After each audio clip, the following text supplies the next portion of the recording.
lanjut tadi bagaimana meyakinkan diri sendiri bahwasanya jenengan juga punya latar belakang santri misalkan Ansor ya. Waktu itu yakin untuk menggeluti trading. Apa sih yang tertanam dalam hati panjenengan waktu itu? Yakin saya akan berhasil. Saya alhamdulillah lahir dari keluarga santri NU-nya. Keluarga saya rata-rata PH-nya NU. Umi saya muslimat. Abah saya almarhum, saya nggak tahu, memang abah meninggal sejak saya bayi kan. Terus ada beberapa kakak itu fatayat juga. Artinya saya sendiri di Ansor itu juga dari keluarga gitu ya. Terus sementara kita itu NU, dan kalau kita ngomong NU kan udah pasti agamis gitu. Agamis. Nah sementara trading ini pada waktu itu kan belum booming. Saya sempat dimusuhi keluarga, bahkan umi saya sendiri. Itu bisnis haram. Dan salah satu yang mendukung saya untuk menjalankan trading itu om saya, adiknya om. Ya karena beliau yang memang ditawarin sales. Saya dulu sempat diusir karena saya menggeluti trading dengan alasan bisnis haram, gak bener. Dongomu gak diijabah gitu. Suatu ketika tahun 2011 itu ada Romo Yai Nukman, pengasuh JH Surabaya sekaligus. Nah, beliau juga alhamdulillah trading. Dan beliau yang meyakinkan saya, meyakinkan keluarga saya bahwa itu memang benar-benar halal. Memang tahun 2011 MUI kan juga baru keluar, ada produk syariah saham. Akhirnya dari situ orang tua membuka jalan. Tapi terus yang kedua, kan sementara orang tua kan juga butuh yang namanya pembuktian. Iki tenan poras sih. Apalagi modalnya begitu besar. Betul. Sementara modal besar kita belum bisa memberikan hasil kepada orang tua. Rokok aja lu kok. Kan kalau di pondok zaman dulu, nggak tahu kalau sekarang. SMP kan sudah ngerokok. Jadi rokoknya jaluk kok, ada yang ngomong gaya-gaya miliaran kan. Saya pun juga baru bisa membukukan portofolio itu setelah lulus kuliah tahun 2016. Bisa jadi 2016 itu usia kurang lebih 24-25. Nah, bisa jadi tahun 2016 itu pencapaian pertama saya di 1 miliar. Tapi kan setelah perjalanan lama. Mulai 2008, 2009, 10, 11, 12, 13, 14, 15, 16. Berapa tahun? Satu windu, 8 tahun. Nah, kurang lebih ya 8 tahun 7 tahun ya. Ya saya bisa membukukan itu 1 miliar itu dalam 8 tahun yang saya tempuh. Setelah saya membuktikan itu berhasil, artinya orang tua, oh ya halal. Tapi sementara di Singapura itu kan biaya hidup tinggi, living cost-nya kan tinggi. Di semester ketiga sampai dengan lulus saya sama sekali tidak pernah minta kiriman orang tua.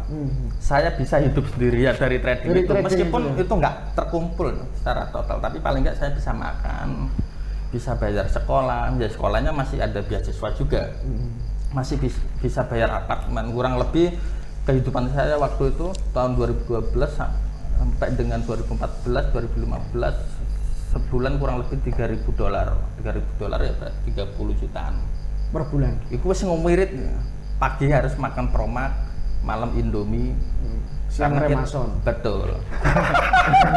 Kalau sekarang bawanya plosan. betul. Nah dari situ kan pembuktian terus. Tapi Allah itu ngasih jalan. Pada tahun 2013 itu ada Air Asia 50.000 PP Surabaya ke Singapura itu 50.000. 50.000 pesawat. Betul, itu kan pertama kali Air Asia masuk kan. Saya nggak cerita ke Umi kalau harganya segitu, dikira 700 1 juta gitu. Dan hampir setiap minggu saya pulang. Itu yang makin yakin bahwa trading itu menghasilkan. Padahal regane saya ketahui. Emang sugih tenan. Iya. Nah dari situ keluarga satu persatu buka. Oh iya, memang ada hasilnya loh. Ada hasilnya. Tapi ya tetap harus ada perjuangan yang harus kita lewati. Artinya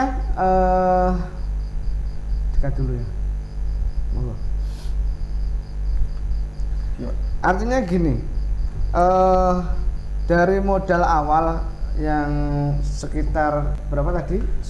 Kalau saya 10.000 US dollar untuk berangkat ke 1 miliar. Nah, mungkin ada tips nggak terkait tradingnya itu? Nah, mungkin bisa dijelaskan step-stepnya, bagaimana bisa mencapai itu, jatuh bangunnya, atau hanya enak-enak saja itu dalam waktu 8 tahun itu, yang tradingnya ini? Nah, enak-enaknya ya kalau kita sudah menghasilkan yang kita capai enak ya. Tapi selama perjalanan nggak ada yang namanya enak. Istilahnya saya malah percaya orang tua dulu, yang namanya golek duit itu rekoso. Kerja cerdas harus diimbangi dengan kerja keras.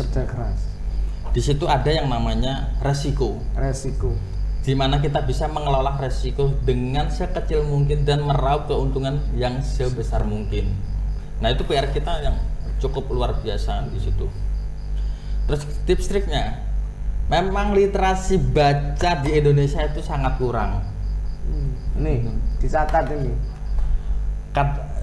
Dan kenapa Indonesia banyak kena hoax? Karena cuma baca judulnya aja, kita nggak baca keterangannya.